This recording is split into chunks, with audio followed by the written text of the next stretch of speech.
আর মাত্র কিছুদিনের অপেক্ষা, তারপরে কিন্তু রাম মন্দিরের দ্বারোদ্ঘাটন হতে চলেছে। সাজো সাজো রব অযোধ্যা জুড়ে ঠিক প্রত্যেকটি কোণা, প্রত্যেকটি মুহূর্তের ছবি কিন্তু তুলে ধরছি আমরা আপনাদের সামনে এক্সক্লুসিভলি। গোটা দেশ যে ঐতিহাসিক দিনের অপেক্ষায়। 22শে জানুয়ারি অযোধ্যার রাম মন্দিরের দ্বারোদ্ঘাটন। 2020 সালের অগস্ট মাসে রাম মন্দির নির্মাণের সূচনা করেছিলেন প্রধানমন্ত্রী। রাম মন্দিরের উদ্বোধন ঘিরে সাজো সাজো রব গোটা অযোধ্যায়। দেবভূমিতে উৎসবের আয়োজন।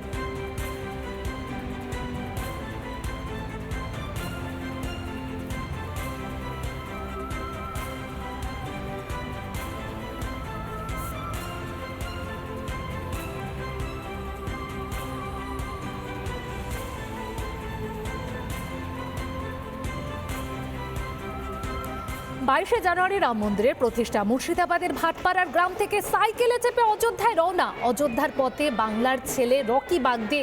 তাকে ঘিরে যেন উৎসবের চেহারা। গোটা গ্রামে বাজনা বাজিয়ে তাকে বিদায় জানায় গ্রামবাসীরা। ফুল দিয়ে বরণ করা হচ্ছে তাকে। পেশায় কাঠের মিস্ত্রি রকি বাগদি রাম ভক্ত। গ্রামে হয় রাম পুজো এবং সাইকেল নিয়ে তিনি রওনা দিয়েছেন অযোধ্যার উদ্দেশ্যে। আমাদের প্রতিনিধি ইন্দ্রাশিস ঠিক কি প্রতিবেদন তুলে ধরেছে দেখুন।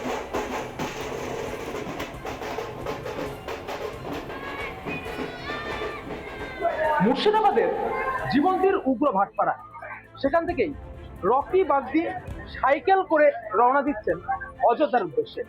রাম মন্দির উদ্বোধনের দিন অর্থাৎ 22 তারিখ তিনি সেখানে পৌঁছবেন, এমনটাই এখনো পর্যন্ত তার উদ্দেশ্য। এবং সেই উদ্দেশ্য নিয়েই উগ্র ভাটপাড়া গ্রাম থেকে একেবারে বর্ণাঢ্য যে র্যালি, সেই র্যালি করে তিনি এই মুহূর্তে সাইকেল করে বেরোচ্ছেন। কথা বলবো কি কারণে আপনার এই যাওয়া এবং কি উদ্দেশ্য রয়েছে। 22শে জানুয়ারি শুভ উদ্বোধন, তো অযোধ্যা রাম মন্দিরে যাওয়ার খুব ইচ্ছে ছিল আমার। আগে থেকে ইচ্ছে ছিল, এখানে আমাদের রাম মন্দির পুজো হয়, আগে থেকে ইচ্ছে ছিল, কিন্তু পেরে উঠতে পারিনি প্রথম দিকে। তারপরে শুনলাম 22শে জানুয়ারি কনফার্ম হচ্ছে, সেই জন্য আমি ট্রেনের টিকিট কাটতে পারিনি। প্লাস আমি সাইকেলেই কি করে নিয়েছি, সাইকেল নিয়ে যাবো। সাইকেল নিয়ে? হ্যাঁ, সাইকেল নিয়ে যাবো। কেন মানে সাইকেল নিয়ে যাওয়ার পরিকল্পনা? মানে আমার অনেক দিন থেকে ইচ্ছে ছিল যাব, কিন্তু হঠাৎ ট্রেনের টিকিট পেলাম না। মানে কিছু মানে তাড়াতাড়ি অত করতে পারলাম না কিছু, সেই জন্য আমি করলাম সাইকেল নিয়ে চলে যাবো। হাতে এখন অনেক টাইম আছে, আমার অনেকটা করে নেবো। আর এখানে আমি পোস্টারটা দিয়েছি, যাচ্ছি প্রায় প্লিজ সেফগার্ড, মানে গাছ বাঁচান পৃথিবী বাঁচান। আমি একটা সোশ্যাল মিডিয়ায় এটা বার্তা দিতে চাইছি সবাইকে। আর গাছ থাকলে আমাদের যেতে কোনো অসুবিধা হবে না। রাম মন্দির নিয়ে এত চিন্তা ভাবনা এখানে হয়? আমাদের এখানে 3 বছর ধরে পুজো হয়। আমাদের খুব মানে প্রচুর লোকজন সবাই সহযোগিতা করে, আমাদের গ্রামের গোটা লোক সহযোগিতা করে। আমাদের এখানে পুজোর সময় খুব ভালো ভালো পুজো হয়। পরিকল্পনা বলতে আমার মেন টার্গেট অযোধ্যা রাম মন্দিরই মেন টার্গেট আমার।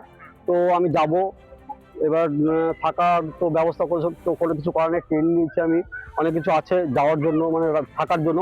সব মিলিয়ে এই মুহূর্তে রকি বাগদি রওনা দিচ্ছেন অযোধ্যা রাম মন্দিরের উদ্দেশ্যে। আগামী 22শে জানুয়ারি সেখানে রাম মন্দিরের উদ্বোধন, এবং তার আগে তিনি সেখানে পৌঁছবেন, এমনটাই এখনো পর্যন্ত তার উদ্দেশ্য রয়েছে। এবং সব মিলিয়ে এই মুহূর্তে উগ্র ভাটপাড়া গ্রামে একেবারেই উৎসবের পরিবেশ। মুর্শিদাবাদ থেকে ইন্দ্রাশিস বাগচি, রিপাবলিক বাংলা। পুরো অযোধ্যা নগরী